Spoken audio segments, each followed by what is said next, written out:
Jazakallah khair. Okay.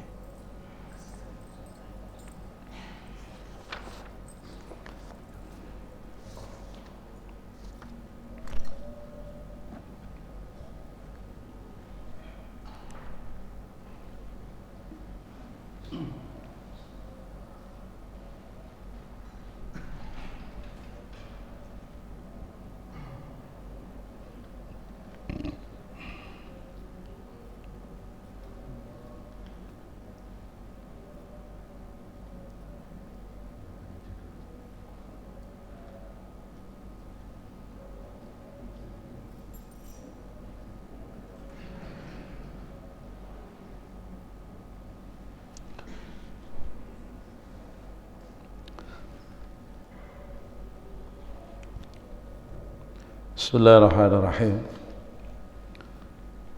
Assalamualaikum warahmatullahi wabarakatuh. Alhamdulillah bi ni'matihi tatimmus shalihat. Alhamdulillah ala fitratil Islam wa ala kalimatil ikhlas wa ala dini nabiyyina Muhammadin sallallahu alaihi wasallam wa ala millati abina Ibrahim hanifan musliman wa ma kana minal musyrikin. Asyhadu an la ilaha illallah wahdahu la syarika lah wa asyhadu anna Muhammadan abduhu wa rasuluh la nabiyya wa la rasula ba'dah. Allahumma salli wa sallim wa barik ala sayyidil mursalin nabiyyina wa khalilina Muhammadin sallallahu alaihi wa ala alihi wa ashabihi wa man tabi'ahum bi ihsanin ila yaumiddin. Yaqulu rabbuna tabaraka wa ta'ala ya ayyuhalladzina amanu taqullaha haqqa tuqatih wa la tamutunna illa wa antum muslimun. Wa qala azza wa jalla ya ayyuhalladzina amanu taqullaha wa qulu qawlan sadida yuslih lakum a'malakum wa yaghfir lakum dhunubakum wa may yuti'illaha wa rasulahu faqad faza fawzan 'azima. Wa qala 'azza wa jalla ya ayyuhalladzina amanu taqullaha wal tanzur nafsum ma qaddamat lighad wattaqullaha innallaha khabirum bima ta'malun. ولا تكونوا كالذين نسوا الله فأنساهم أنفسهم أولئك هم الفاسقون. اللهم انفعنا بما علمتنا وعلمنا ما ينفعنا وزدنا علما.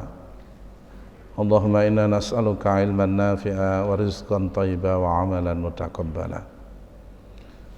Kaum muslimin, Bapak Ibu jamaah rahimakumullah. Segala puji dan keagungan hanya milik Allah Subhanahu wa ta'ala. Ba'da subuh ini bersama mari kita haturkan puji syukur yang setulus-tulusnya, sejujur-jujurnya kepada Allah Subhanahu wa ta'ala, karena atas limpahan rahmat, taufik dan hidayah yang Allah berikan pada kita, pagi hari ini Allah mudahkan kita bisa melaksanakan salat subuh berjamaah dengan semua rangkaian kegiatan ibadah sunnah yang lain. Alhamdulillah pula setelahnya kita berkesempatan untuk meluangkan waktu sejenak sampai dengan matahari terbit untuk bisa mendengarkan, merenungkan dan mendapatkan pemahaman dari beberapa ayat Allah Subhanahu wa ta'ala dan hadis Rasulullah sallallahu alaihi wasallam sebagaimana yang sudah kita pelajari sebelumnya, yaitu dalam kitab Riyadhus Shalihin. Mudah-mudahan ini menjadi amal yang makbul, yang diridhoi di sisi Allah Subhanahu wa taala, dan mudah-mudahan menjadi wasilah bagi kita untuk mendapatkan pemahaman. Allahumma amin. Assalatu wassalam, semoga tercurah limpahkan kepada beliau Rasulullah Muhammad sallallahu alaihi wasallam, seluruh keluarga beliau dan seluruh sahabat-sahabat beliau tanpa terkecuali. Ayyuhal muslimun, jamaah yang dirahmati oleh Allah Subhanahu wa taala. Setiap kali kami melewati waktu-waktu sebelum subuh menuju masjid yang dimuliakan oleh Allah Subhanahu wa taala ini, ataupun menuju masjid-masjid yang lain di mana di sana kita bisa bersama saudara-saudara kita melakukan rukuk dan sujud, pemandangannya selalu sepi, sepi dari manusia yang berkeinginan dan berkehendak melangkahkan kakinya ke masjid. Tang pundi-pundi ngoten iki. Ya, tidak hanya di perkotaan, ini tasik mending di perkotaan. Ya. Dan saya yakin kehadiran panjenengan semua, kehadiran kita semua ini karena kesadaran. Ya, di pelosok-pelosok niku nggih memprihatinkan. Yang hadir ya sudah sepuh-sepuh dan jumlahnya ya tidak banyak. Ya. Kata orang Jawa, sing jamaah wis mambu lemah kabeh. Nggih. Apa Bu mambu lemah niku? Seolah yang muda itu jauh dari kematian. Kayak sing tuwek tok sing ideke mati. Ya. Nah, selalu ini menjadi renungan kami. Dan kami berkesimpulan bahwa memang hidayatut taufik, hidayah yang berupa pertolongan dari sisi Allah kepada hambanya, sehingga hambanya ini dimampukan melakukan kebaikan, walaupun sekecil apapun kebaikan itu, ataupun ketika hambanya ditolong oleh Allah menghindari satu keburukan, walaupun keburukan itu sekecil apapun, itu memang hak prerogatif Allah Subhanahu wa ta'ala.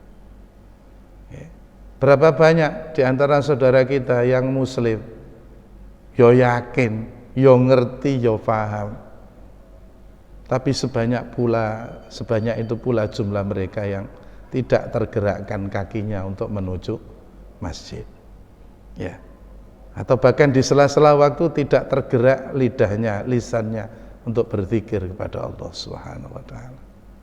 Makanya ini harus senantiasa kita mohonkan kepada Allah, kita minta kepada Allah Subhanahu wa ta'ala, ya, karena memang ini otoritas Allah, kehendak Allah yang tidak bisa dicampuri oleh siapapun, ya. Walaupun seseorang itu dekat dengan sumber hidayah, ya, pergaulannya setiap hari dengan orang-orang yang baik, ya, secara psikologis terpengaruh dia jadi baik, tapi kalau tidak mendapatkan pertolongan dari sisi Allah Subhanahu wa ta'ala, ya kemungkinan kecil sekali kemungkinannya dia melakukan kebaikan. Ya. Kita awali mukaddimah ini dengan satu ayat untuk kita renungkan bersama. Dalam surat Al-An'am, surat ke-6, ayat 111, Allah Subhanahu wa ta'ala berfirman, A'udzu billahi minasyaitonir rajim.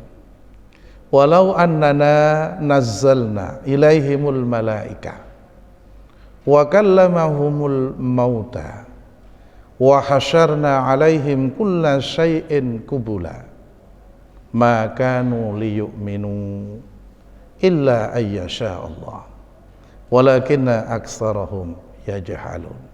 Monggo diterjemahkan. Ada terjemahannya?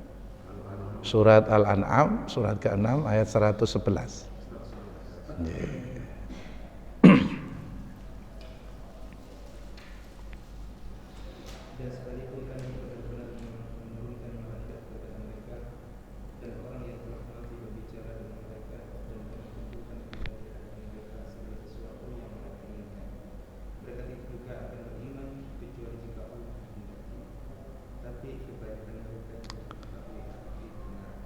Allah memberikan gambaran situasi dan keadaan orang-orang kafir yang mereka telah ditakdirkan tidak akan pernah menemukan hidayah, tidak akan pernah menemukan dan bertemu dengan petunjuk atau kebenaran itu, ya. Sehingga sampai Allah mengatakan walau annana nazzalna ilaihimul malaika, Dan sekiranya jika kami turunkan kepada mereka malaikat, ya, yang kita tahu malaikat itu tugasnya banyak ya, sesuai dengan penugasan masing-masing. Dan mereka menceritakan, menjelaskan ya, tentang kebenaran yang mungkin hari ini gaib dalam pandangan kita. Kita kan nggak pernah tahu alam malaikat. Ya. Yang bertugas mencabut nyawa cerita bahwa seperti ini, seperti ini. Yang bertugas membagikan rezeki didatangkan oleh Allah menceritakan seperti ini, seperti ini. Ya. Kemudian wa kallamahumul mauta, dan sekiranya kami datangkan orang-orang yang telah mati di hadapan mereka, menceritakan bagaimana alam kubur, bagaimana di sana ada nikmat kubur, ada siksa kubur, bagaimana seseorang kemudian tahu kemana mereka akan ditempatkan atau masa depannya, apakah di neraka atau di surga. Bahkan didatangkan kepada mereka apa-apa yang mereka inginkan, dituruti kabeh ambek Gusti Allah, maka nuli yu'minu bi. Niscaya apa-apa yang didatangkan oleh Allah sebagai bukti-bukti kebenaran, sebagai ayat-ayat tanda-tanda yang tidak terbantahkan akan kebenaran Allah Subhanahu wa ta'ala, tetap saja mereka tidak akan beriman. Walakinna aktsarahum yajhalun, akan tetapi sebagian besar daripada mereka itu adalah orang-orang yang jahil. Ternyata kondisi ketidakberimanan mereka, kekufuran mereka itu terkait erat dengan kondisi kejahilan. Situasi jahil itu ternyata memberikan pengaruh, bisa jadi penghambat, bisa jadi penghalang mereka mendapatkan hidayatut taufik. Ayyuhal muslimun jamaah yang dirahmati oleh Allah, mari kita lihat sejarah sedikit aja ya. Nabiullah Nuh alaihi salam diutus kepada kaumnya 950 tahun ya, mendakwai kaumnya siang dan malam, mendakwai anaknya, keluarganya, tiada henti-hentinya, dengan cara terang-terangan, dengan cara sembunyi, dengan cara yang lembut. Kalau mereka memang sudah dikehendaki oleh Allah Subhanahu wa ta'ala, tidak mendapatkan hidayah, tidak bisa mengenali kebenaran, suwene sak monten nggih pancet mereka tidak bisa memahami kebenaran ya. Sampai akhirnya Nabi Nuh alaihi salam kan berdoa, ampun ya Allah sampean telasaken kabeh beres pun. Nggih. Ya, ini sisi kemanusiaan beliau. Ya napa nyambut gawe wis soro sing dijakapi gak gelem, gregeten ya. Jenengan tapi pun gregeten ya. Nek gregeten wonge sakmene gregeten tambah entek nggih. Ya. Bagaimana Nabi Ibrahim yang begitu sayang kepada bapaknya? Okay. Padahal beliau orang yang sangat dikasihi oleh Allah, Khalilur Rahman, kekasih Allah Subhanahu wa ta'ala. Okay. Sampai akhirnya bapaknya pun mati dalam keadaan menyekutukan Allah Subhanahu wa ta'ala. Mengancam Nabi Ibrahim alaihissalam. Kamu kalau terus-terusan dakwai saya seperti ini, tak rajam, usir, dan seterusnya. Ya, ternyata kedekatan kerabat, kedekatan nasab, kecintaan kepada orang tua. Kalau Allah sudah tidak menghendaki lagi seseorang mendapatkan hidayah, ya tetap gak iso. Ya. Lihatlah bagaimana Umayyah bin Khalaf, Abu Jahal, tiap hari ketemu Rasulullah, punya kekerabatan dengan Rasulullah sallallahu alaihi wasallam. Ya. Orang-orang munafik di Madinah itu tiap hari mendengarkan bagaimana Rasulullah sallallahu alaihi wasallam mengajarkan Islam kepada para sahabatnya. Mereka juga sholat bersama orang Islam, tapi nek isak mboten, nek subuh mboten karena gelap. Makanya sholat paling berat bagi orang-orang munafik adalah sholat subuh dan sholat isya.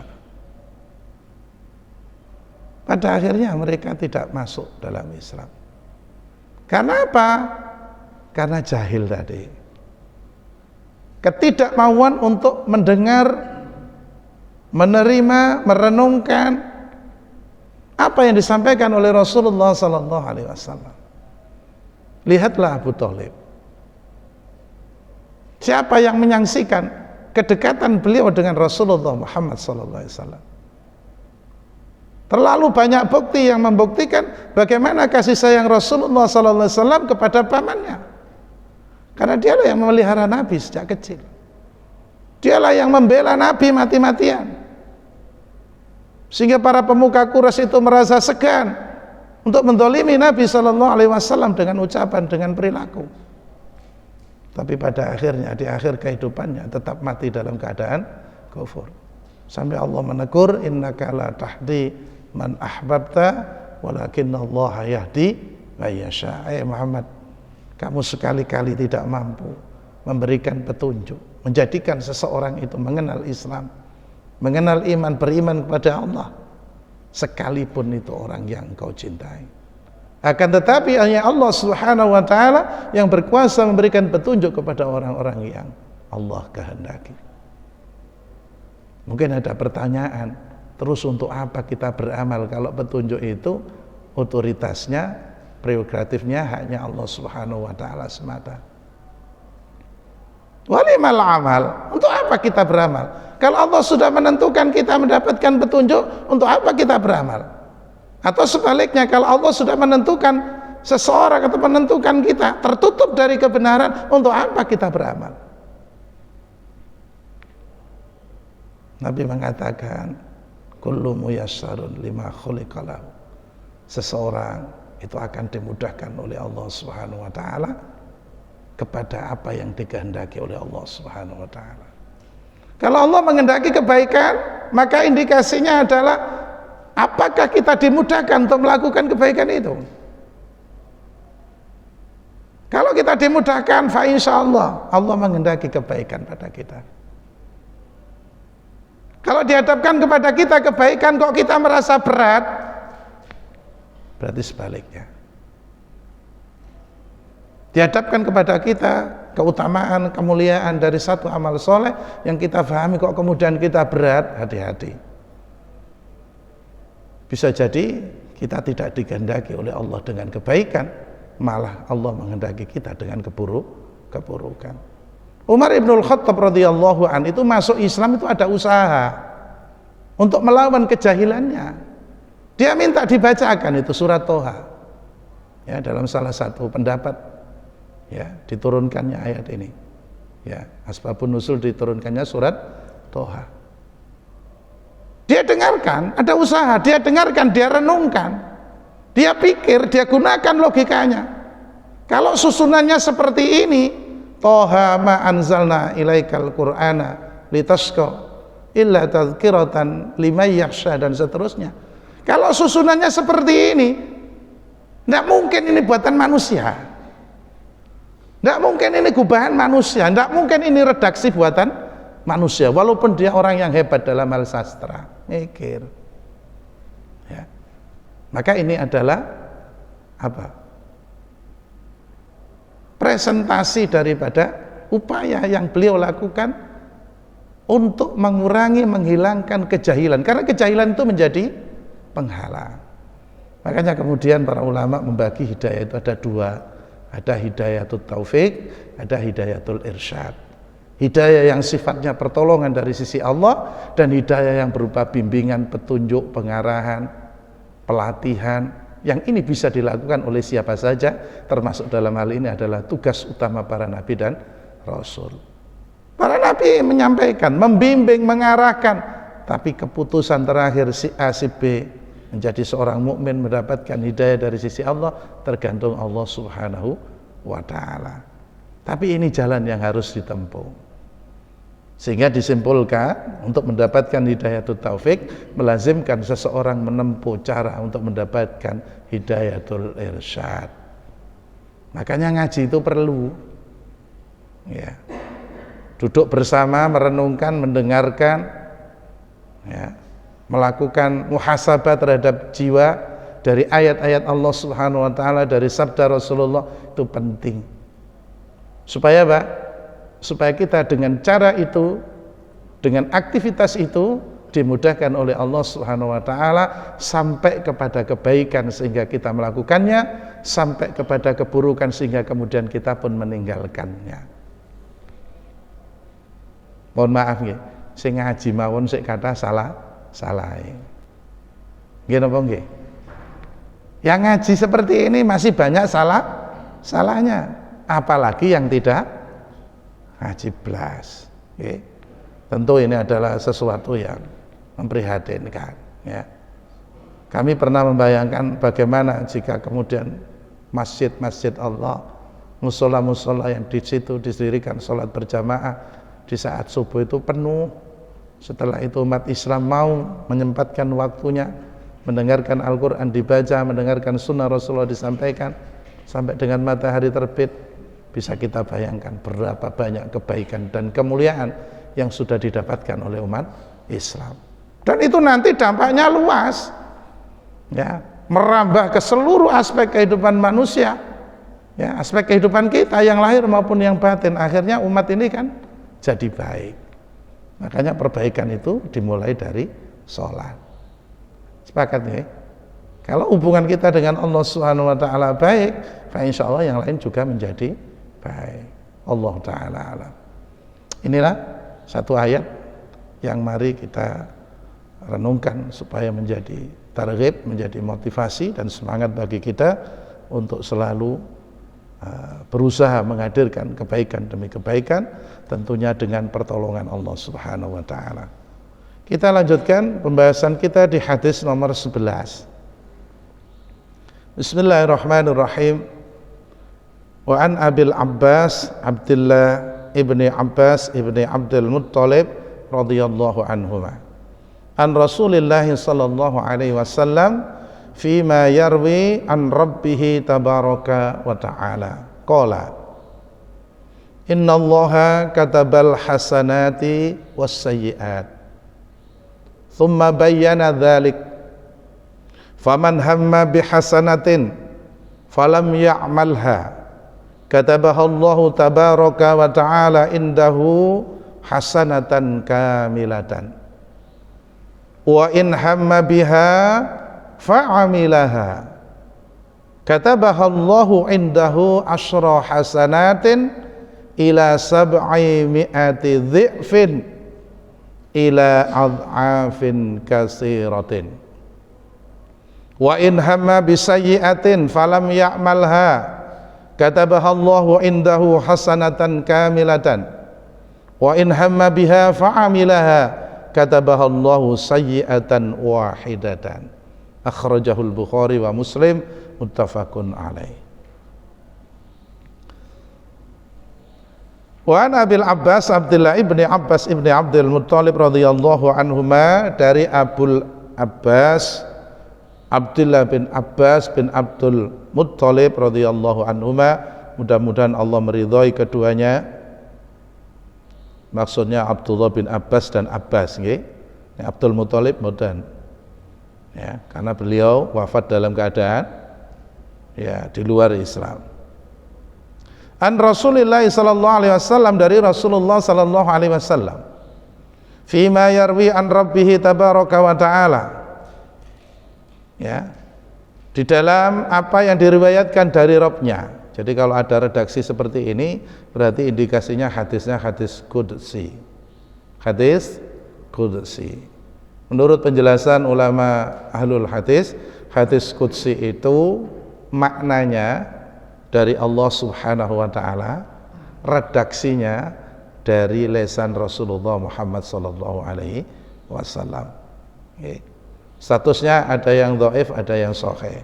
Ada yang sahih, ada yang dhaif juga, tergantung nanti jalur periwayatannya seperti apa, sanadnya apakah semuanya para perawinya terpercaya ataukah ada di pertengahan sanad itu ada yang diragukan. Wallahu ta'ala alam. Qala, dia berkata, dia Rasulullah sallallahu alaihi wasallam bersabda, innallaha, sesungguhnya Allah, katabal hasanati was sayyi'at, mencatat seluruh kebaikan dan mencatat seluruh keburukan. Mencatat seluruh kebaikan dan mencatat seluruh keburukan. Tsumma bayyana dzalika, kemudian beliau menjelaskan, ya, faman hamma bihasanatin, barang siapa yang berkeinginan bihasanatin, untuk melakukan kebaikan, ya, melakukan kebaikan, falam ya'malha, namun dia belum sempat mengerjakannya, terhalang karena sesuatu, ya, ada udzur, sehingga kebaikan yang dia inginkan untuk dia lakukan terhalang, tidak terwujud. Katabahallahu tabaraka wa ta'ala, niscaya Allah tabarakallahu wa ta'ala mencatat di sisinya, ya, katabahallahu tabaraka wa ta'ala indah, Allah subhanahu wa ta'ala mencatat di sisinya hasanatan kamilatan, sebagai satu kebaikan yang sempurna. Masya Allah. Kepingin tok Pak, Bu, tapi temen kepingin nih, mboten asal-asalan, ya, sudah tekad bulat. Qadarullah, di tengah jalan ada udzur syar'i. Kepingin melok ngaji rek, kepingin wis kate budal ya. Wis metu teko omah, kakinya sudah melangkah 1-2 langkah, kemudian ada udzur syar'i. Maka yang demikian ini katabahallahu tabaraka wa ta'ala indahu hasanatan kamilah, dicatat oleh Allah dengan satu kebaikan yang sempurna, insyaallah. Wa in hamma biha, dan jika dia memiliki keinginan, ya, biha, dengan keinginan itu dia ingin melakukan kebaikan, fa'amilaha, kemudian dia melakukan kebaikan itu, membuktikan keinginannya dengan melakukan amal kebaikan, katabahallahu indahu, Allah subhanahu wa ta'ala mencatat di sisinya asyra hasanatin, ya, 10 kebaikan, ila sab'i mi'ati dhi'fin ila adha'afin katsira, kemudian dilipat gandakan sampai 700 kali lipat kebaikan, bahkan lebih banyak lagi. Panjenengan pingin sholat berjamaah, pingin berjamaah, sudah segalanya sudah dipersiapkan dari rumah, sudah berwudu seperti pelajaran kita kemarin, ya, masya Allah, dicatat oleh Allah Subhanahu Wa Taala, ya, sejak dari rumah dicatat kebaikan, argo pahala dan kebaikannya berjalan, satu langkah satu kebaikan, satu langkah menghapus kejelekan. Kemudian qadarullah, mendapatkan pertolongan dari Allah, dia berhasil sampai di masjid, ya, dia berdoa masuk masjid, dia sholat tahiyatul masjid, dia sholat berjamaah bersama imam sampai dengan selesai, dia sempurnakan dengan istighfar, dia sempurnakan dengan wirid, dia sempurnakan dengan doa. Dikatakan oleh Allah, katabahallahu indahu asyra hasanatin ila sab'i mi'atin dhi'fin ila ad'afin katsira, dicatat baginya 10 kebaikan, dilipat gandakan sampai dengan 700 kebaikan, 700 kali kebaikan, bahkan sampai dilipat gandakan lebih banyak lagi. Masya Allah. Wa in hamma bisayyi'atin, dan jika dia menginginkan bisayyi'atin, untuk melakukan satu keburukan, satu kejelekan, falam ya'malha, kemudian dia tidak melakukan kejelekan itu, mungkin karena merenung, mungkin karena mempertimbangkan, ya, mungkin sudah berhitung, kalau saya melakukan kejelekan ini banyak madharatnya, tidak ada keuntungan bagi saya secara materi maupun non materi, misalnya begitu pertimbangannya, ya, falam ya'malha, kemudian dia tidak jadi melakukan keburukan itu, katabahallahu indahu hasanatan kamilah, maka dicatat di sisi Allah untuk orang seperti ini hasanatan kamilatan, satu kebaikan yang sempurna.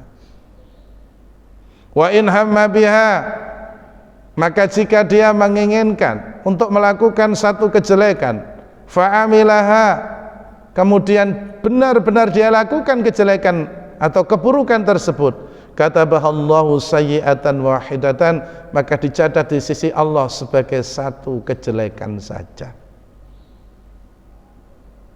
Masya Allah, jamaah yang dirahmati oleh Allah Subhanahu wa ta'ala, begitu luas rahmatnya Allah Subhanahu wa ta'ala pada kita. Akhrajahul Bukhari wa Muslim, dikeluarkan oleh Imam Bukhari dan Muslim. Ada tambahan terkait dengan hadis qudsi, maka ini tidak sama ya kedudukannya dan statusnya dengan kalamullah, dengan Al-Qur'an. Ya, karena Al-Qur'an dalam penjelasan para ulama Ahlul Qur'an, Ahlul Hadis, itu makna dan redaksinya langsung datangnya dari Allah Subhanahu wa ta'ala, beda dengan hadis. Okay. Begitu juga ya dengan statusnya, membaca Al-Qur'an itu adalah ibadah. Ya. Maka membaca hadis qudsi tidak bisa dianggap sebagai satu ibadah. Beda. Kalau Al-Qur'an satu huruf 10 kebaikan, ya. Masya Allah. Nah, ini harus dibedakan. Allah Ta'ala alam. Kita lanjutkan fawaidul hadis. Apa pelajaran yang bisa kita petik dari hadis yang mulia ini? Ya. Yang pertama, mu'alif memberikan penjelasan bahwa hadis ini menjelaskan betapa ilmu Allah Subhanahu wa ta'ala itu sempurna. Ya. Tidak ada apapun yang di langit, ya, maupun di bumi, maupun yang berada di antara keduanya, itu yang lepas dari jangkauan ilmunya, jangkauan pengetahuannya, jangkauan pengamatannya. Tidak ada satupun yang tersembunyi bagi Allah Subhanahu wa ta'ala. Nah, ini harus menjadi renungan bagi kita. Ya. Allah itu Al-Basir, Allah Maha melihat. Basirum bima kanu ya'malun, Maha melihat apa saja yang kamu kerjakan. Ya. Bahkan pada redaksi yang lain Allah mengatakan wallahu khabirum bima ta'malun. Allah itu Maha melihat secara detail. Khabir itu detail. Kalau alim itu mengetahui secara keseluruhan. Kalau khabir itu mengetahui dengan detail-detailnya. Masya Allah. Ya, dan tentunya dalam dua nama dan sifat Allah ini di dalamnya terkandung kesempurnaan. Jadi faedah yang pertama, ilmu Allah itu sempurna, meliputi segala sesuatu. Pengetahuan Allah itu sempurna, meliputi segala sesuatu. Yang lahir, yang batin, yang dahulu, yang sekarang, bahkan yang akan datang. Tidak ada satupun yang tersembunyi di hadapan Allah Subhanahu wa ta'ala. Dilihat surat Al-Baqarah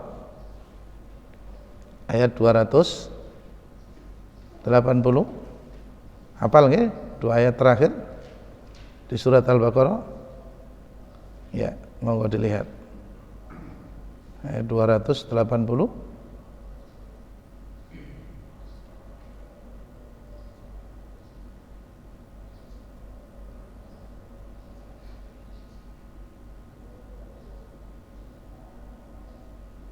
Empat, monggo. Ya, diterjemahkan. Milik Allah apa yang ada di langit dan apa yang ada di bumi. Jika kamu menyatakan apa yang ada di dalam hatimu atau kamu sembunyikan, niscaya Allah memperhitungkannya tentang perbuatan itu bagimu. Dia mengampuni siapa yang dikehendaki dan mengazab siapa yang dikehendaki. Allah Maha Kuasa atas segala sesuatu. Lillahi ma fis samawati wa ma fil ard. Kepunyaan Allah lah apa yang di langit dan apa yang ada di bumi. Wa in tubdu ma fi anfusikum. Dan jika kamu nyatakan apa yang ada di dalam hatimu, au tukhfuhu, atau kamu sembunyikan,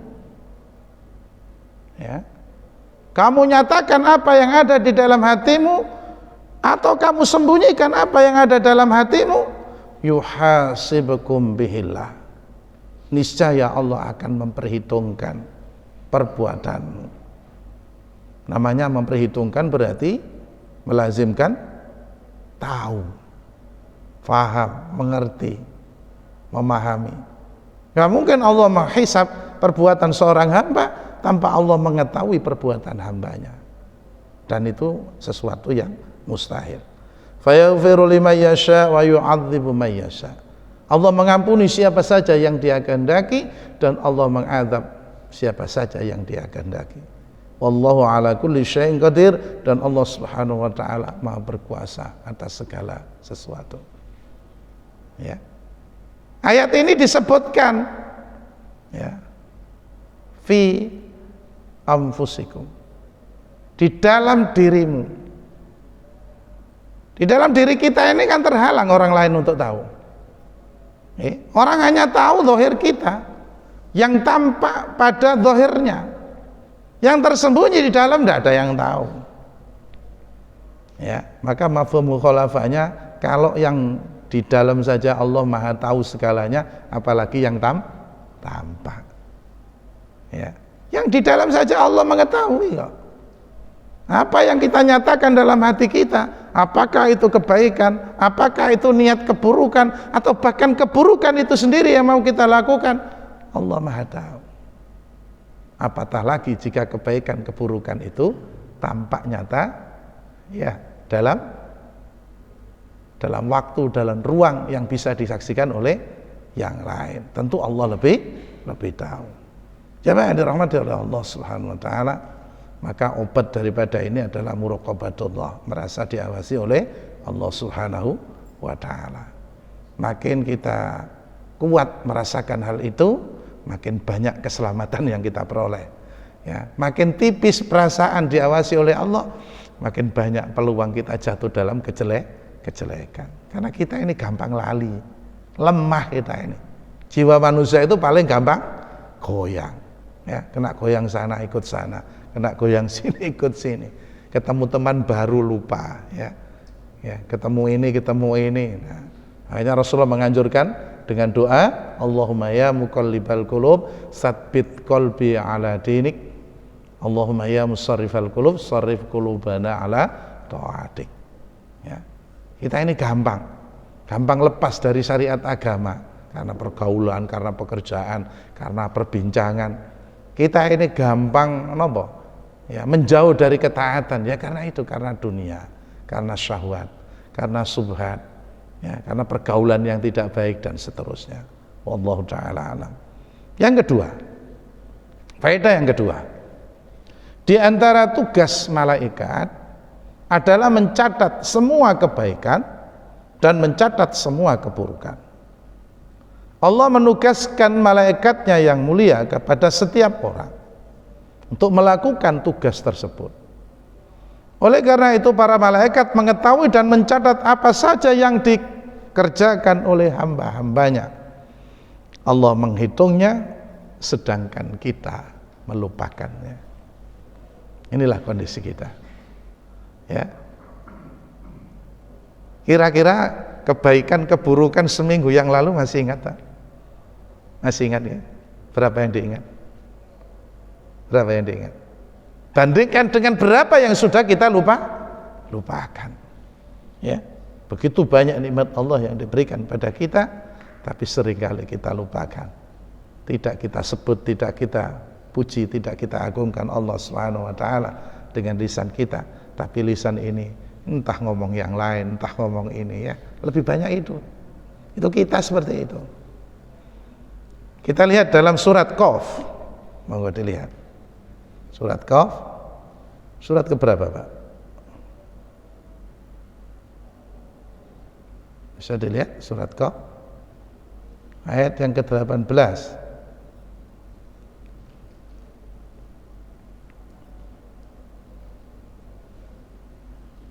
Sudah ketemu? Surat ke-50 ayat yang ke-18.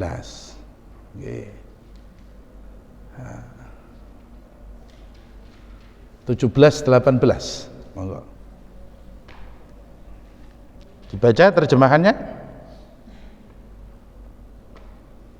Ingatlah ketika dua malaikat mencatat perbuatannya, yang satu duduk di sebelah kanan dan yang lainnya di sebelah kiri. Masya Allah. Ayat 18. Tidak ada suatu kata yang diucapkannya, melainkan ada di isinya malaikat pengawas yang selalu siap. Ya. Allah berfirman, "Idh yatalaqqal mutalaqqiyan 'anil yamini wa 'anis shimali qa'id." Ingatlah, ini tazkirah namanya. Ya. Tazkirah itu peringatan. Disuruh kita mengingat, disuruh kita memperhatikan, jangan sampai dilupakan, diiling-iling. Ya, katanya orang Jawa, iling-ilingen.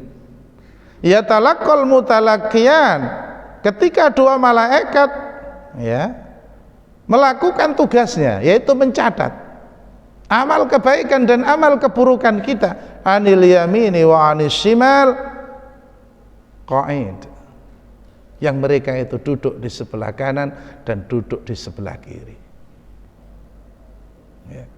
Nah, ini kadang-kadang kita itu tahu kan, tapi nek wis lali kailing kan biasa. Ya, tahu-tahu berbuat maksiat, tahu-tahu ya yang difikirkan hanya dunia, atau yang difikirkan hanya senang-senang, lupa berpikir tentang akhirat, lupa berpikir tentang hari kiamat, hari kebangkitan, hari pertanggungjawaban, ya, sehingga kemudian dari lisannya meluncur istighfar, astagfirullah, pengakuan dosa, minta permohonan ampun kepada Allah Subhanahu wa taala. Ya. Kita ini sering lupa seperti itu. Maka ditegaskan oleh Allah, iling-ilingan. Ya, ketika dua malaikat mencatat perbuatannya, yang baik maupun yang buruk, duduk di sebelah kanan dan duduk di sebelah kiri. Kemudian Allah menegaskan, ma yalfidhu min qaulin illa ladaihi raqibun atid. Ma yalfidhu, ya, ma bimakna an-nafyu, bimakna nafi, meniadakan. Tidak ada satupun lafaz, kata dalam bahasa kita, kata min qaulin, dari sebuah perkataan. Kalau kata satu kata, kalau perkataan rangkaian kata. Kita kalau ngomong kan dirangkai katanya Pak ya. Ya, kalau seorang marketing ngomongnya enak biasanya, ya. Punya 1001 cara untuk menaklukkan. Kenapa Pak? Oke. Sudahlah yang pengalaman marketing. Ya, saya tidak bisa. Illa, kecuali, ya, ma yalfidhu min qaulin, tidaklah satu kata dari sebuah perkataan yang diucapkan, illa, kecuali ladaihi raqibun atid, ada di sisinya malaikat yang mengawasi dan selalu siap mencatat. Kalau satu kata saja diawasi, satu kata saja dicatat, lantas bagaimana saat kita, mohon maaf, ngobrol dengan teman, tidak ada kontrol. Awalnya ngomong baik-baik, tanya kabar ini, kabar itu, dan lain sebagainya. Lama-lama bicara hobi. Hobi, nyantol. Ya, nyantol, di sana ada warung, warungnya enak, sing dodol wayu. Wah, tenan ayo kapan rono? Ayo saiki. Ya. Pulang yang dikomentari bukan makanannya, yang diamati bukan menunya, yang diamati yang jual. Jadilah tema baru di rumah, dibicarakan lagi. Besok ketemu teman, ngajak lagi. Akhirnya sa-RW dijak kabeh rono. Bisa Pak terjadi seperti itu? Oh, sangat bisa, sangat bisa. Coba sing dodol wong tuwek. Nggih. Wis tuwek, mlakune rodok seyek, ada pembicaraan? Enggak ada. Ya. Paling-paling wis meneh gak rono maneh wis golek liyane. Wallahu taala alam. Itulah kita. Ya, itulah kita. Ya. Bisa kok kita ngomong baik, itu bisa. Cuma mempertahankan pembicaraan ini tetap on the track, di atas kebaikan. Waduh, itu ya. Butuh latihan, butuh banyak mufradat katanya teman-teman yang ajar bahasa Arab itu. Ya. Butuh banyak kosakata untuk selalu dalam kebaikan. Ya, ini kalau nggak dikontrol, mohon maaf, nggak dikontrol, ngelantur. Makanya dikatakan lidah itu tidak bertulang. Kalau ngomongnya datar-datar enggak apa, tapi kalau sudah ghibah, Masya Allah, berapa kerusakan yang timbul dari ketidakmampuan manusia menjaga lisannya. Salamatul insan fi khifdil lisan. Selamatnya manusia itu diantaranya kemampuan dia menjaga lisan. Berapa banyak kalimat yang mengiris-ngiris hati teman kita yang sudah kita ucapkan, melukai perasaan mereka, menghinakan mereka. Na'udzubillah, summa na'udzubillah. Itu faedah yang kedua. Faedah yang ketiga, pada hadis ini menunjukkan dan menjelaskan sekaligus memberikan gambaran yang nyata betapa luasnya rahmat Allah Subhanahu wa taala, karunia Allah Subhanahu wa taala, keagungan anugerahnya, kasih dan sayangnya kepada kita. Allah memberikan balasan yang setimpal terhadap perbuatan buruk dan tidak melipat gandakannya. Kalau kita kan enggak, ada orang bersalah sama kita, kesalahannya satu, tapi expose kita semua sisi kelemahannya, dintekno kabeh. Padahal kesalahannya hanya satu. Ya Pak ya, biasa gitu ya kita ya. Masya Allah. Makanya berita di medsos terwame. Ya, wis gak karu-karuan, wis menyebar, gak bisa dibendung sudah. Allah itu sangat rahmannya kepada kita, kasih dan sayangnya kepada kita. Kita ini kalau berbuat salah hanya ditulis satu, hanya ditulis satu dan tidak dilipat gandakan. Masya Allah. Jemaah dirahmati oleh Allah. Ya. Siapa yang bisa seperti ini? Siapa yang bisa seperti ini? Orang yang paling sayang dengan kita pun, orang tua kita, nggak mungkin melakukan hal seperti ini. Apalagi orang lain. Ya. Makanya kalau kita ini berharap ampunan dari sisi Allah, jangan kemudian minta pertolongan kepada selain Allah. Nek dosa njaluk sepuro nang nggone Gusti Allah. Direwangi nangis, direwangi tahajud. Tapi kok di sisi lain begitu mudahnya manusia menyekutukan Allah Subhanahu wa taala dengan yang lain. Emang yang disekutukan itu bisa mengampuni dosa? Kok dimintai pertolongan? Orang-orang dari kalangan musyrikin, orang-orang dari kalangan ahli kitab. Ya. Jemaah dirahmati oleh Allah Subhanahu wa taala. Begitu juga kemurahan anugerahnya, kemurahan kasih dan sayangnya berupa maaf dan ampunan. Dia berikan maaf terhadap keinginan untuk melakukan satu keburukan. Siapa dari kita yang bisa terbebas dari keinginan untuk melakukan keburukan? Tidak ada. Pokoknya sik diarani menungso, nggih sik kanggonan niku wau. Ya, mahalul khata' wan nisyan. Tempatnya salah dan tempatnya lupa kita ini.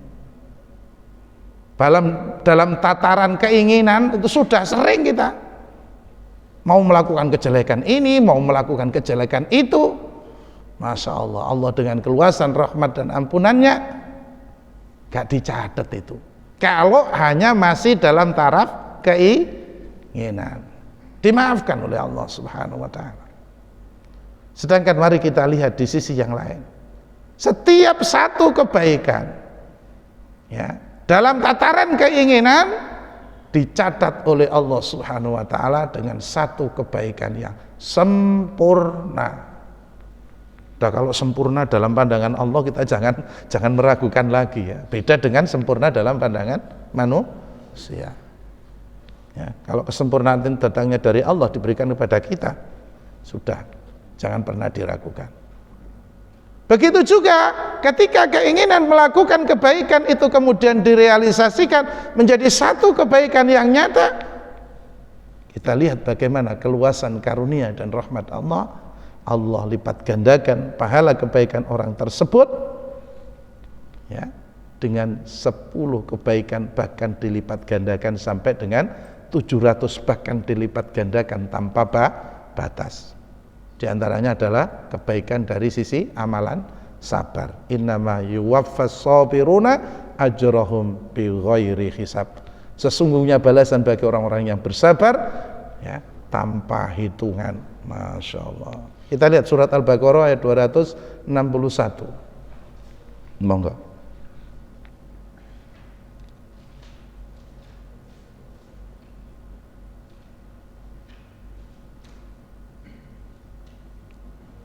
Al-Baqarah ayat 261.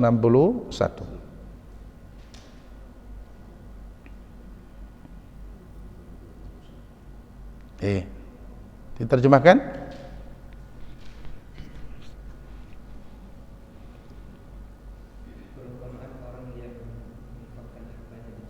Masya Allah.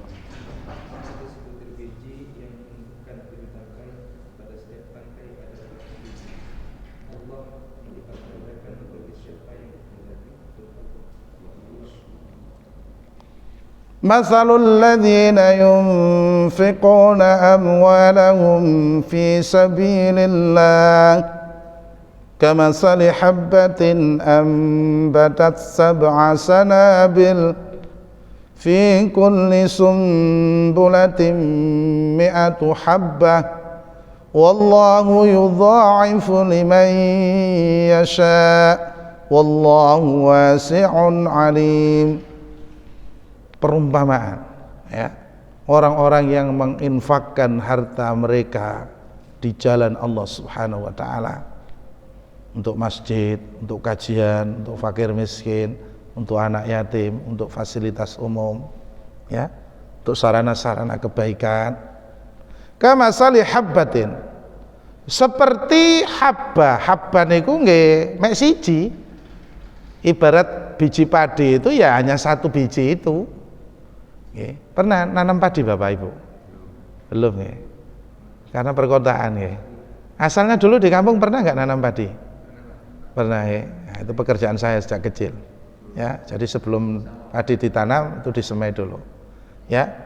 Itu satu biji kata Allah Subhanahu wa taala, ambatat 7 sanabil, menumbuhkan 7 tangkai.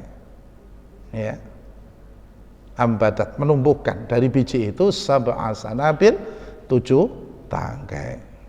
Hanya orang dulu itu kalau nanam padi ya jaraknya agak lebar, terus biji yang ditanam tidak boleh terlalu banyak ya, kelihatan kecil-kecil, jarang-jarang begitu, tapi nanti kalau sudah tumbuh, wow Masya Allah ya, bisa 15 tangkai, bisa 20 tangkai. Itu fakta seperti itu. Makanya Allah itu tidak bohong, kita aja yang kurang percaya ya. Fi kulli sumbulatin 100 habba, tiap-tiap tangkai menghasilkan 100 biji. Masya Allah ya, siapa yang bisa melakukan seperti itu? Kita itu nanam satu pohon berbuah, gak usah banyak-banyak, nanam duren di depan rumah berbuah 10 biji Pak, seneng no mboten Pak? Gede-gede ngoten Pak, seneng no mboten? Nah, wis lali sembarang wis. Ya. Bandingkan dengan pelipat gandaan kebaikan itu yang dilakukan oleh Allah Subhanahu wa taala terhadap pelaku-pelaku kebaikan. Satu kebaikan Allah kembangkan jadi 7 tangkai. Allah kembangkan lagi jadi 700. Allah balas lagi dengan balasan yang tidak terhitung. Masya Allah. Lho ngeten niki wis seru ngene iki ya wangel nglakoni apik niki. Angel apa mboten? Nggih Pak, ya itu diantara hikmah. Lamono gampang kan sing ngaji Pak nggih. Sekiranya itu mudah dilakukan, tidak ada pengajian, orang sudah ngerti semua ya. Masya Allah ya, ini hikmah Allah menebar kebaikan pada sisi-sisi kelemahan manusia. Yang satu dilebihkan, yang satu kurang, yang satu berilmu, yang satu belum ya, yang satu ahli amal, yang satu belum. Nah, di situ ada kebaikan, Masya Allah. Jadi seperti itu. Allahu wasi'un alim. Allah maha luas, Allah maha mengetahui, luas rahmatnya, maha tahu siapa-siapa yang melakukan kebaikan. Begitu juga Allah Subhanahu wa taala maha tahu siapa-siapa yang melakukan kejelekan. Kita lanjutkan faedah yang keempat. Sampai jam berapa ini Pak? Sudah? Sedikit lagi Pak ya? bertafakur kepada kebaikan dan manfaatnya itu bisa menjadi sebab bagi kita ya untuk memotivasi diri melakukan kebaikan.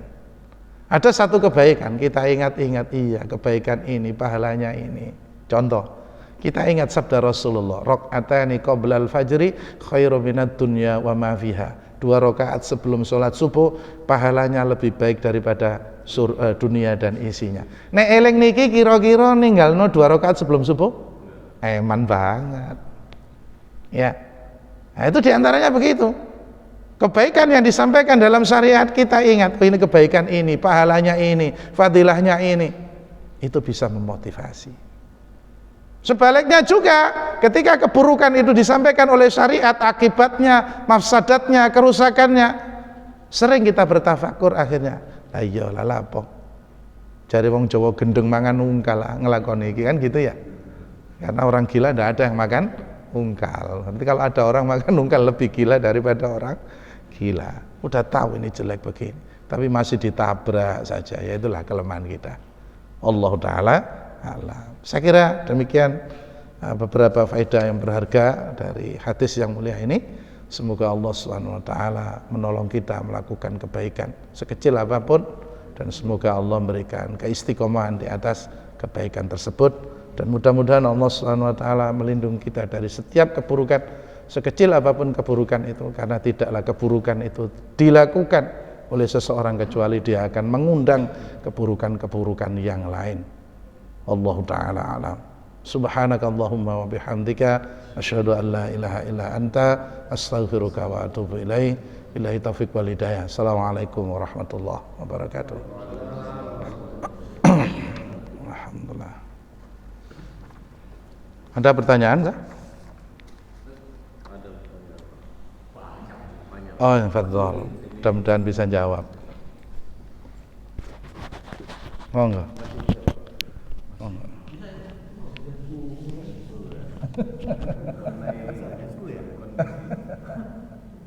Mumpung saya enggak kerja.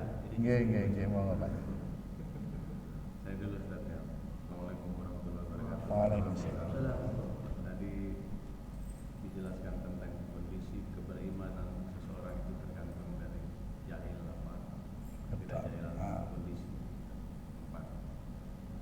Pada zaman Rasulullah saja Abu Jahal itu tidak sempat untuk masuk Islam ya. Nanti di akhirat kalau ditanya Allah, ini sudah datang dakwah kepadamu, tapi kamu tidak sempat untuk masuk Islam.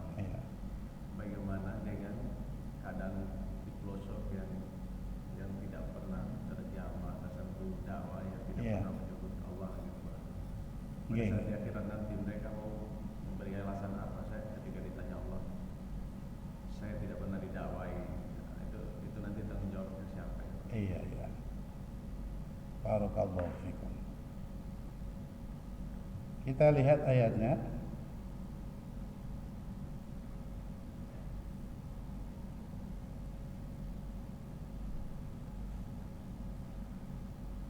Allah Subhanahu wa taala berfirman ya.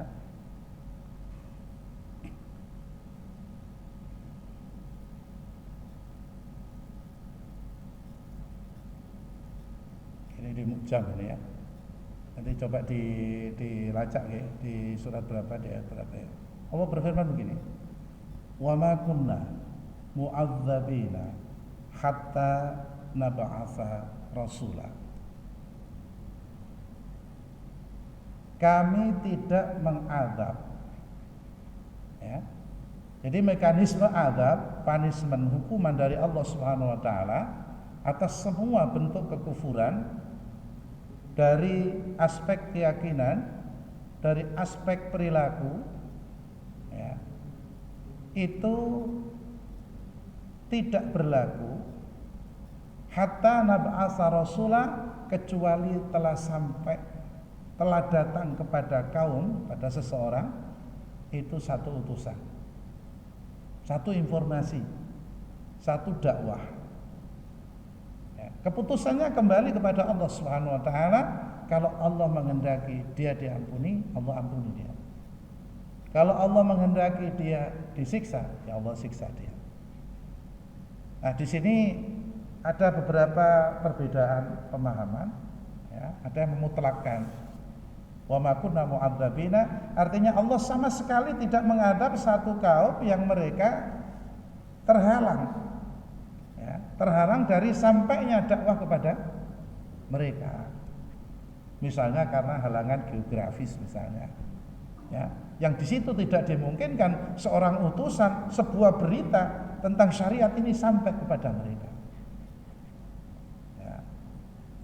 Taruhlah misalnya saudara-saudara kita yang hidup di kutub utara, ya, mungkinkah utusan datang ke sana? Mungkinkah ada dai yang ke sana? Sementara di pedalaman Papua saja, saudara kita itu Ustadz Fadlan Garamatan tidak bisa menyentuh semua daerah kan, ya, tidak bisa menyentuh semua daerah. Masyarakat hidup berdasarkan budaya dan kulturnya, ya, kultur keyakinan, kultur sehari-harinya, kultur sosialnya terbentuk dengan sendirinya hasil interaksi dengan alam seperti itu. Ya. Maka ini memahami ayat ini secara zahir, maka ada pendapat mengatakan Allah tidak mengadab, ya, sampai benar-benar telah datang kepada mereka seorang utusan, seorang pembawa berita, atau sampai informasi kepada mereka tentang Allah Subhanahu wa taala, tentang kewajiban mengimaninya dan seterusnya. Itu satu pendapat mengatakan seperti itu. Ya. Sementara ada pendapat yang lain, ya, yang menjelaskan bahwasanya Allah Subhanahu wa taala benar-benar telah mengutus seorang utusan bagi setiap umat. Walaqad ba'asna fi kulli ummatin rasulah. Dan sungguh kami telah mengutus bagi tiap-tiap umat seorang rasul. Ya. Berarti apa pemahamannya? Tidak ada satu umat pun yang tidak diutus kepadanya seorang rasul. Nah, ini memang pendapat yang berbeda seperti itu. Tetapi kembali lagi kita meyakini zahir ayat ini, bagaimana mungkin Allah akan menuntut kita sementara kita belum tahu tentang apa yang kita kerjakan, benar salahnya. Ya. La yukallifullahu nafsan illa wus'aha. Allah tidak membebani seseorang kecuali menurut kadar kemampuannya. Ya. Nah, dia belum tahu bahwa ini salah.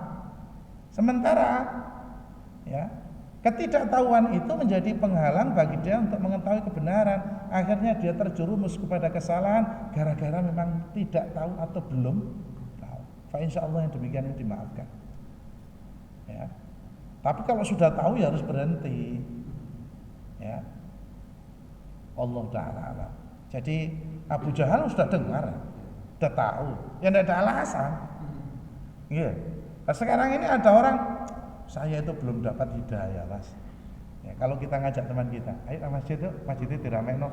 Aku sih durung oleh hidayah. Kalau wis oleh hidayah lah budal-budal dhewe. Itu alasan. Jelas alasan. Ya. Kita ajak, ayo kok sedekah rek, kok ada yang membutuhkan. Iya, sepurane aku durung oleh hidayah. Ya. Ini dusta ini. Allah Ta'ala. Saya kira itu jawabannya. Ada yang lain, Cekak? Ayo Li. Sebenarnya banyak Ustaz. Ya. Satu lagi sangat berurutan. Waduh. Dari cerita pengkajian. Ya. Mengaji dan mengkaji itu beda. Ya. Mengaji artinya membaca dan mengkaji itu artinya mengulas. Ya. Jadi seperti Pak Ustaz bilang tadi, kenapa masjid sepi? Apa ini? Mungkin mereka itu belum dapat hidayah. Ya, berarti ada. Bagaimana cara untuk berwudu yang baik?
perencanaannya harus dianalisis ya.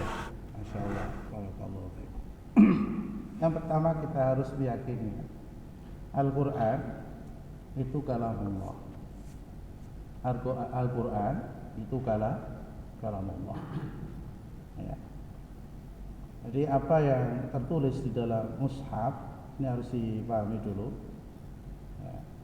Kalau Al-Quran sebagai kitab suci tadi, pemahamannya dibawa kepada mushaf. Mushaf itu berarti yang sudah dibukukan. Ya. Maka ini adalah kalamullah. Ya. Dan karena ini kalamullah, melekat pada sifat kalam Allah Subhanahu wa ta'ala.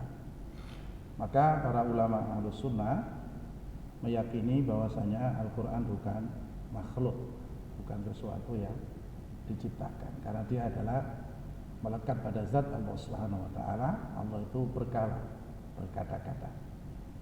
Nah, tentu pembahasan lebih jauh dalam hal ini kemudian melahirkan berbagai macam firqah dalam hal akidah. Ada Asy'ariyah, ada Maturidiyah, ada Mu'tazilah, ada Ahlussunnah dan lain sebagainya. Tapi bukan pada wilayah itu saya menjawab, ya. Tapi otoritasnya kita tidak punya kapasitas untuk menjelaskan itu. Lantas bagaimana kesucian Al-Quran? Kesucian Al-Quran dalam konteks mushaf yang sudah dibukukan itu memang mendapatkan hak untuk dimuliakan dari sisi penempatan, ya, dari sisi bacaan. Artinya ketika kita meyakini itu mushaf, ya, mushaf yang sudah tersusun itu isinya adalah Al-Quran kalamullah, ya kita penuhi haknya. Jangan sembarangan menempatkan. Jangan sembarangan menempatkan. Karena dikhawatirkan akan terjadi yang namanya istihza, mengolok-olok, dan semua tindakan yang semakna dengan itu yang sifatnya adalah merendahkan. Allah Ta'ala alam. Kalau kesucian dari sisi lafaz, dari sisi kalam Allah, maka Al-Quran ini, mohon maaf, tidak bisa dimasukkan ke dalamnya kalimat-kalimat buatan manusia atau yang lain, karena itu hanya akan mengurangi atau bahkan menghilangkan kesuciannya secara hakiki seperti itu. Kalimat Allah tidak bisa disandingkan dengan redaksi manapun, tidak bisa. Nah, dalam konteks kemudian di HP kita, ya, di HP kita itu ada banyak konten, ada konten kebaikan, ada konten kejelekan, bahkan ada mushaf digital, ada kitab digital, sementara yang lain-lain juga. Maka ini tergantung penggunaan kita, ya, tergantung penggunaan kita. Dalam satu kaidah usul dikatakan al-umuru bimaqasidiha, satu perkara itu tergantung maksudnya, ya. Sesuatu yang mubah hukumnya ini bisa jatuh kepada haram ketika maksud dan tujuannya mengarah kepada perilaku atau perbuatan yang memang diharamkan oleh Allah Subhanahu wa ta'ala. Contoh misalnya mendolimi seseorang dengan kata-kata atau perbuatan. Hukum asalnya air ini kan halal, ya. Tapi kalau saya jadikan media, ngapunten, saya mau lempar panjenengan dengan air, maka ini juga menjadi sesuatu yang terlarang. Ya. Ini fasilitas, ini media. Maka pandai-pandailah menggunakan media, menempatkan media pada tempatnya. Kalau kemudian dilarang dalam syariat bahwa masuk ke toilet, ya, itu tidak boleh disebut nama Allah, tidak boleh kemudian kita membaca kalam Allah, ya jangan dibaca. Kita tempatkan pada situasi dan keadaan yang di mana itu dibolehkan dan disyariatkan. Ya. Jadi hukum daripada wasilah itu mengikuti hukum pokok dari perbuatannya, ya. Maka tidak boleh kemudian kita berwasilah dengan wasilah yang tidak baik, yang tidak benar, yang tidak disyariatkan, ya. Hanya hal-hal yang baik itu memang secara definitif tidak sama dengan hal-hal yang tidak baik. Sama dengan begini nanti, ya. Sing penting lah niate. Ya. Kan gitu. Di masyarakat kita kan banyak. Sing penting kan niate. Tapi orang tidak melihat wasilah yang dia gunakan. Dia maunya niat nolong orang, tapi wasilahnya korupsi. Gak bisa. Ya, gak bisa. Karena niat yang baik kemudian korupsinya jadi halal, jadi begini, gak bisa. Allah Ta'ala alam. Jadi kembali kepada maksud dan tujuannya di awal. Kalau niatnya memang baca Al-Quran, ya jangan berwasilah membaca Al-Quran menggunakan ini di tempat-tempat yang dilarang, ya di tempat-tempat yang dibolehkan. Allah Ta'ala, itu yang bisa saya jawab, mungkin nggak menyenangkan hati. Saya sambung maksudnya. Oke, monggo. Itulah kadang-kadang kita sebagai orang muslim sendiri barangkali tidak fokus sarif dan menyampaikan, ya, tidak menyampaikan istilahnya yang pas. Maksudnya gitu, orang memandang non muslim, nah, kamu baca Quran kok di HP. Oh iya. Nah, itu kadang-kadang orang muslim sendiri menjatuhkan itu. Jadi kalau itu nanti contohnya Pak Ustaz sudah maksudnya tadi, maksudnya saya tahu. Jadi kita kalau misalnya membaca ini tidak yang pakai Al-Quran, ya. Terus kalau baca yang kira-kiranya apa di luar masjid itu apa ya, salah pakai HP. Ini gara-gara dilihat dari senjata-senjata yang ingin meruntuhkan Islam. Betul. Nah, senjata-senjata orang itu ada ini. Kenapa kamu marah? Saya patah apa Quran, sedangkan di HP itu ada juga tulisan Al-Quran. Iya. Itu karena pemahaman itu orang muslim sendiri tidak bisa menjawab. Nah, dan sering menggunakan itu. Memang itu alat yang itu membantu, semua itu membantu.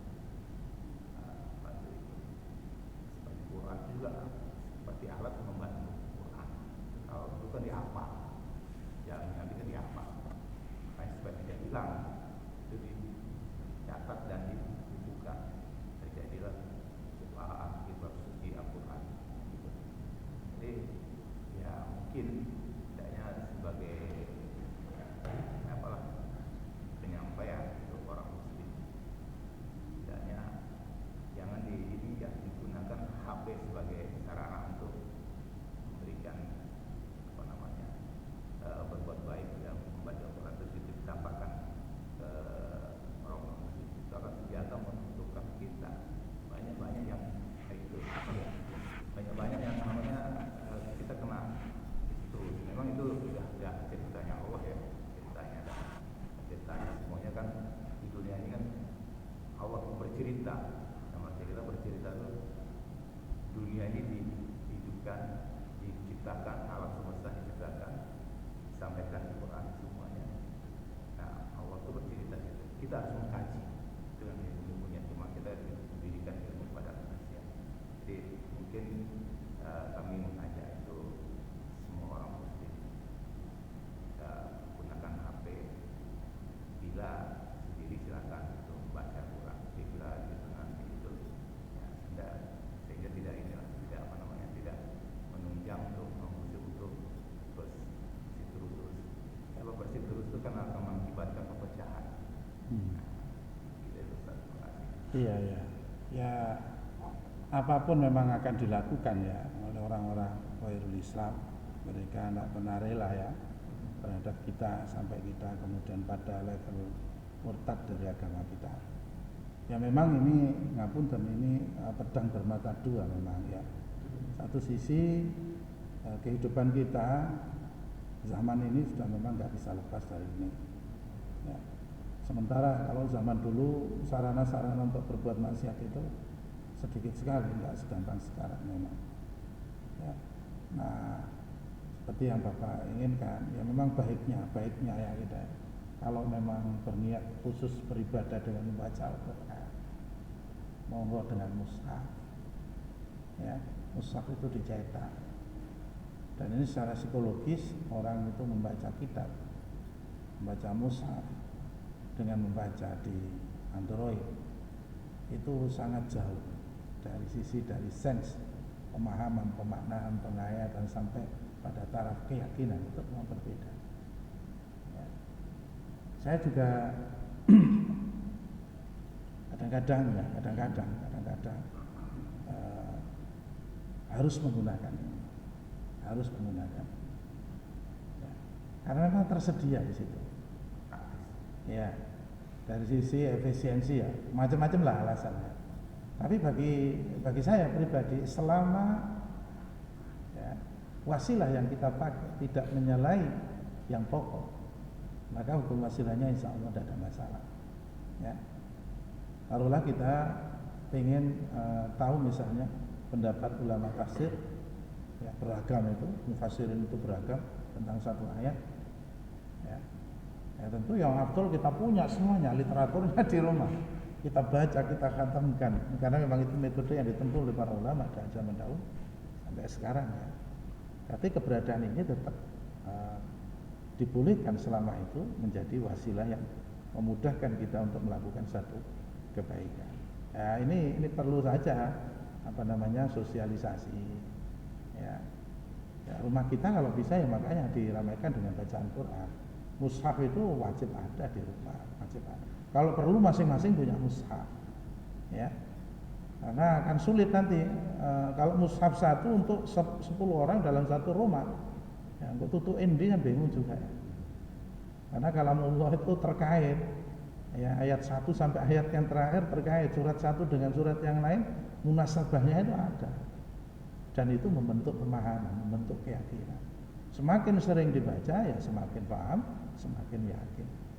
Ya, sama dengan skill, semakin sering dilakukan semakin terasa, semakin terampil dia. Allah Ta'ala. Saya sepakat kalau memang harus disosialisasikan ya, dari panjenengan, dari komunitas-komunitas macam ini. Ya. Kan tidak semua bentuk kajian kemudian coba ayatnya dibaca. Itu maksud saya, ngapunten kalau di tempat-tempat yang lain, saya biasakan seperti itu supaya kita ini dekat dengan Al-Quran. Ya, tapi kalau sudah sering buka ayat ini, lama-lama hafal kita. Oh, surat ini surat kesekian. Ya, ayat ini dulu pernah disampaikan tentang ini. Ya, ini memang membentuk pemahaman, memperkaya. Nah, ini hanya sebatas wasilah. Wasilah bukan tujuan. Wasilah hukumnya mengikuti ya ketentuannya. Kalau ketentuannya baik, wasilahnya insya Allah harus baik, nggak boleh nggak baik ya. Nanti kalau menyelisihi ya jadinya nggak baik. Maka teman. Jadi bisa terlupakan Quran. Quran sebenarnya tapi terlupakan nanti. Jadi orang menggunakan HP. Di Al-Quran itu orang tersisihkan jadi barang antiknya. Dia benar selesai kan. Pasti kan orang akan berpikir maju. Di HP kali ini lebih praktis. Kalau Quran yang dibuat dengan kesuciannya kita menjaga, itu aja nggak boleh dibawa ke tempat yang kenapa kan didapatkan syaratkan untuk sering menggunakan Al-Quran daripada menggunakan HP. Ini hanya syarat saya. Nah, banyak pertanyaan non muslim saya akan kerja itu kan banyak non muslim. Jadi saya tidak kapasitas saya bisa menjawab seperti itu. Iya. Nah, saya kambuhkan akan saya tanya ke Pak Ustaz. Bagaimana jawaban yang pantas pada ayat itu sehingga nanti tidak ada seruan, ada pertengkaran. Pasti non muslim dengan satu celah dia akan Ya pasti dia cari celah. Pasti dia jelas hujat. Jadi kalau sing muslim tadi tidak bisa terima akan terjadi pertengkaran. Iya. Padahal muslim sendiri yang berbuat seperti itu. Iya. Ini hanya itu proses. Jadi hanya saya di kehidupan saya yang saya sampaikan. Ini sudah lama saya menyampaikan. Tapi ya, tergantung manusia sendiri.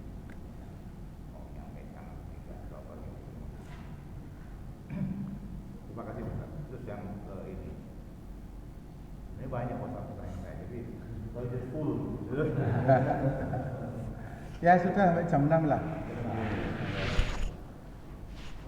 Jadi yang saya dengar di pengajian Ustaz itu setiap ada cerita seorang pedagang kaya, dia bersedekah setiap hari, setiap ini, setiap apa saat bersedekah. Suatu ketika saudara itu diberikan sebuah sepiring ubi kayu, rebus rebus. Terus dia di perjalanan di bawah, contoh ada pengemis yang butuh makan, dikasihkan ubi tersebut dengan ininya. Kalau katakan ikhlas ya, semuanya ikhlas ya. Tapi setelah hari kemudian pencatatan dia punya ini, ternyata yang dicatat itu cuma satu dari amal semuanya itu, yaitu keikhlasan dari ya, apa yang dicatat, yaitu tadi, karena di situ adalah dan tercatatnya dia sedekahkan menggunakan bahasa hati, ya. Bahasa hati kiranya di situ ada penggumaritnya, ya. Ada penggumaritnya yang ini yang disampaikan. Jadi akhirnya sedekah amal ibadahnya jadi habis. Nah, menurut pandangan Pak Ustaz, seperti ini di masyarakat kita ini banyak sekali.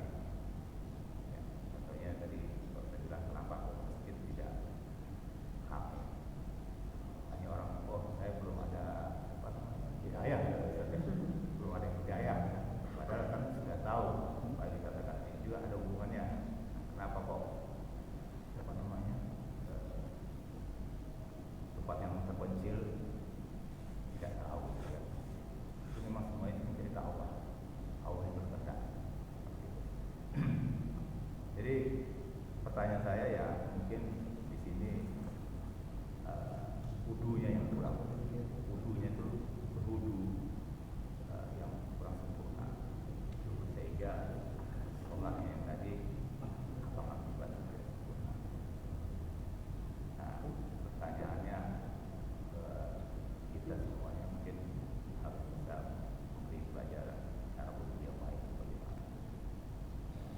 Jadi mungkin Ustaz lebih memahami itu cara berwudu yang baik itu bagaimana, sehingga semua amal ibadah kita yang kita inginkan bisa tercapai. Terima kasih. Amal kebaikan sebagaimana di hadis yang disebutkan tadi, ya, sehingga kemudian dia dicatat sebagai 10 kebaikan, dilipat gandakan dan semuanya itu mensyaratkan dua hal. Semua amal ibadah dibangun di atas dua fondasi ini. Yang pertama adalah ikhlas, murni. Ikhlas itu artinya murni, tidak ada campuran. Ya. Dimaksudkan, ditujukan hanya kepada Allah SWT, bukan karena yang lain, bukan karena ingin dilihat, bukan karena ingin didengar, bukan karena macam-macam, bukan karena manusia, bukan karena komunitas, bukan karena ini. Semua dilakukan karena Allah, ikhlas. Dan yang kedua adalah ittiba, mengikuti ketentuan syariat. Dua-duanya harus hadir. Mengikuti ketentuan syariat berarti kaifiat atau tata caranya sesuai dengan apa yang dicontohkan oleh Rasulullah SAW. Semua amal bidah seperti itu. Saya tidak bisa orang hanya berniat baik tapi tata caranya nggak benar. Ya, atau ada orang beribadah tata caranya udah benar tapi niatnya kacau, yang lain-lain diikut sertakan, maka ini tidak nyampe. Dalilnya nanti bisa dilihat di surat Al-Kahfi ayat yang terakhir. Faman kana yarju liqa'a rabbih falya'mal 'amalan shalihan wa la yusyrik bi ibadati rabbih ahada. Siapa yang menginginkan perjumpaannya dengan Allah, amal-amalnya diridhai oleh Allah, tempat tinggalnya adalah di surga, Karena nggak mungkin orang yang masuk neraka melihat Allah, nggak mungkin. Hanya penghuni surga yang diberikan kenikmatan bisa memandang wajah Allah, maka hendaknya dia melakukan dua hal. Fal ya'mal amalan sholihah, hendaknya dia melakukan amal yang soleh. Nah, di situ banyak pendapat dari mufassir, dari kalangan ahli fikih ya, bahwa ibadah itu soleh itu dari dua hal itu tadi. Ya, ikhlas karena Allah Subhanahu wa taala, dan yang kedua mengikuti tata cara contoh yang sudah diberikan oleh Rasulullah SAW. Wala yusyrik bi ibadati rabbi ahada, tidak boleh kemudian berbuat syirik dalam hal peribadatan kepada Allah Subhanahu wa taala. Artinya orang ketika beribadah kepada Allah, dia tidak boleh menyertakan yang lain, hanya kepada Allah. Ditujukan hanya kepada Allah. Nah, terkait dengan masalah wudu, ya ini juga berlaku dua hal ini. Ya, kita wudunya harus ikhlas. Kita berwudu semata-mata karena memang diperintah oleh Allah seperti itu. Idza kuntum ila sholati faghsilu wujuhakum. Ya, basuhlah wajah. Wa aydiyakum ilal marafiq, dan kedua tangan itu sampai dengan siku. Wamsahu bi ru'usikum, di surat Al-An'am ayat yang ke-6 nanti bisa dilihat ya. Wamsahu bi ru'usikum, usaplah, basuhlah sebagian kepala. Wa arjulakum ilal ka'bain, dan kedua kakimu sampai dengan mata kaki. Ya, ulama fikih kemudian merumuskan bahwa 4 hal ini menjadi rukunnya wudu. Di samping niat tadi, niat itu juga rukun, tapi dia terpisah dari amal ibadahnya sendiri, perbuatan wudunya sendiri. Dia di luar wudu, cuma mempengaruhi. Dan kalau ini tidak ada ya batal, tidak bisa. Ya, harus dengan niat. Maka segala sesuatu di luar 4 hal tadi, dia merupakan sunnah-sunnah di dalam wudu. Yang wajib, yang rukun hanya 4. Membasuh wajah, membasuh tangan sampai siku. Wajah itu ngapunten, mulai batas rambut dengan dahi ini sampai ini, ya, sampai dagu. Ya, adapun jenggot sunnah saja bisa. Monggo. Kemudian tangan itu ya ini tangan, maklum ya, sampai siku, berarti basuhnya dari sini sampai siku. Jangan terbalik dari sini ke sini sampai siku. Sikunya basah. Ya, kanan dulu, kemudian kiri. Adapun perhitungan 1, 3 dan seterusnya, maka ini silakan saja. Ya, yang penting jangan ragu. Cuman di beberapa kitab fikih itu anjurannya 3 kali. Kemudian basuhlah sebagian kepala. Nah, ini ada ikhtilaf. Ada yang mengatakan cukup sebagian rambut, ada yang sebagian kepala semuanya. Karena sebagian kepala kita kan mulai dari leher. Separuh tadi sudah terbasuh di wajah, tinggal separuh yang di rambut. Ya, ada ikhtilaf. Kalau saya semua rambut saya basah. Karena ini sebagian kepala. Terakhir mencuci kaki sampai mata kaki, berarti mulai dari ujung jari kaki, sunnahnya di sela-sela. Di sela-sela ini, misalnya nggak di sela-sela gimana? Tetap sah, tapi tidak sempurna. Sunnahnya tidak dapat sampai dengan mata kaki. Ya. Adapun kemudian bersihkan tangan, berkumur, istinsyak, ya, dan seterusnya. Maka ini bagian daripada sunnah yang menyempurnakan wudu kita. Allah Taala. Nah, di sekolah kita itu masya Allah Pak, di sekolah saya itu anak-anak itu wudunya wis ngawur, pun sak ngawur-ngawurin, ya. Apalagi sekarang mata pelajaran agama di kelas 7 tidak ada materi toharoh, dihilangkan. Parah sudah negara ini Pak. Ya. Parahnya ini ya kita umat Islam mulai dijauhkan terang-terangan, dijauhkan dari agama. Ya. Nah, ini kalau kita memfasilitasi, ya sesekali lah kalau anak-anak ke masjid, monggo yang sepuh-sepuh kan, dilihat anak-anak wudunya, langsung aja kasih contoh, langsung kasih contoh. Nah, wudu yang benar begini, jangan disalahkan, maaf ya, wudu yang benar begini, ya, jangan wah mau wudu itu gak sah sholatmu, sudah ngadeg di sini, wah harus kaduk sholat terus, akhirnya nggak sholat, ya. Coba yang benar gini ya. Kata Rasulullah wudhu itu seperti itu. Ya, yang sesuai dengan hati. Nah, gitu. Monggo. Karena itu lebih membekas. Ketika diingatkan, langsung dipraktekkan. Itu lebih membekas. Dan saya kadang-kadang di sekolah ini karena tiap hari ketemu wis dikandani ya sih. Pancet ae dadi roto. Ya kalau anak-anak Ustaz yang sudah tuanya kalau diajak wudhu itu ya. Loh, jangankan yang muda, yang tua saja ya. Saya perhatikan teman-teman yang wudhu itu ya apa yang disampaikan Ustaz tadi. Yang memang tidak pernah belajar atau apa gitu ya. Sampai ada teman kiai kampung sana di Wonosalam, saya tanya, Pak, kenapa sih nek sholat itu gampang ya khusus, tapi eling liyane, wudune kurang sempurna, jawabannya, masya Allah. Iya. Iya. Karena di masjid ini Ustaz, banyak pemain Ustaz. Karena Di masjid ada pemain, jadi hanya bisa berdiam, tidak bisa menegur. Itu saya hanya menyampaikan saja, mengajak sebenarnya saya. oke, monggo lah bersama-sama. Karena pemain itu hanya diam saja dia. Dia tahu diam. Coba gunakan kopi salin.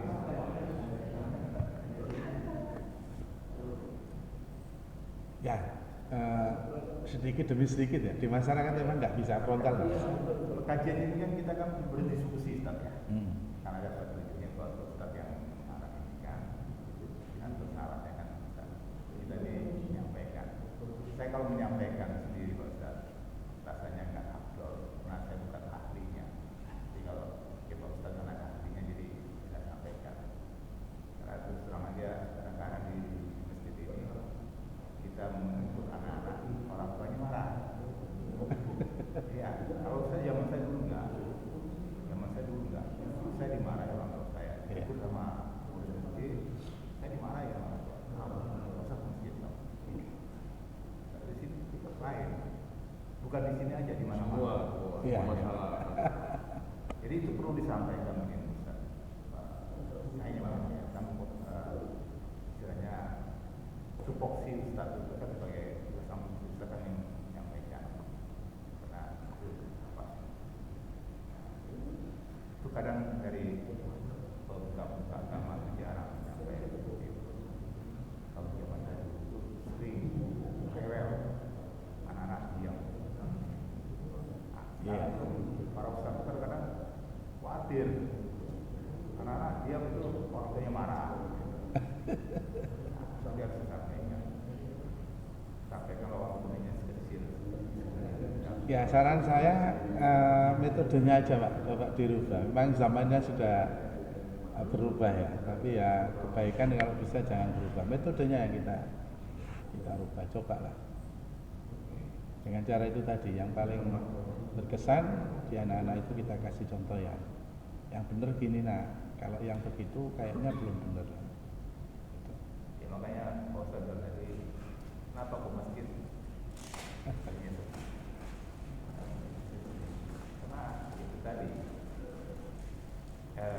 dari kita sendiri sebenarnya, dari pembuka ulama itu tidak gencar menyampaikan dasar. Kalau dasarnya sudah kuat, insya Allah aku bisa percaya. Kalau dasarnya tidak kuat, Nggak mau interaksi tuh Pak. Itu yang jadi masalah. jadi terjadi pengacara. Kita ngaji di YouTube sama ngaji begini ini keberkahannya tidak sama Pak. Tidak sama. Ya taruhlah yang nyampaikan di YouTube profesor, doktor, ya. Tapi kita misalnya ya guru ngaji kampung lah. Saya ini guru ngaji apa? Ya, tapi kita baca langsung kita sampaikan. Itu keberkahannya tidak sama. Baru sekali ini Ustaz menerima pertanyaan seperti itu ya tadi ya. Ya sebetulnya pernah sama saja. Intinya ini kan problem kita bersama. Bukan problem sih, ya tantangan ya sesuatu yang harus kita selesaikan. Ya. Memang enggak semua Pak, mohon maaf, tidak semua ya menyampaikan itu benar-benar menggerakkan. Ya, kadang-kadang ada yang menggerakkan meskipun dia tidak mampu menyampaikan. Ya semoga lah di tupoksi masing-masing. Pokoknya yakin ya kebaikan itu ketika kita tahu kita sampaikan. Kejelekan itu ketika kita tahu ya kita cegah. Kalau enggak harus ada bentuk pengingkaran yang jelas. Itu saja.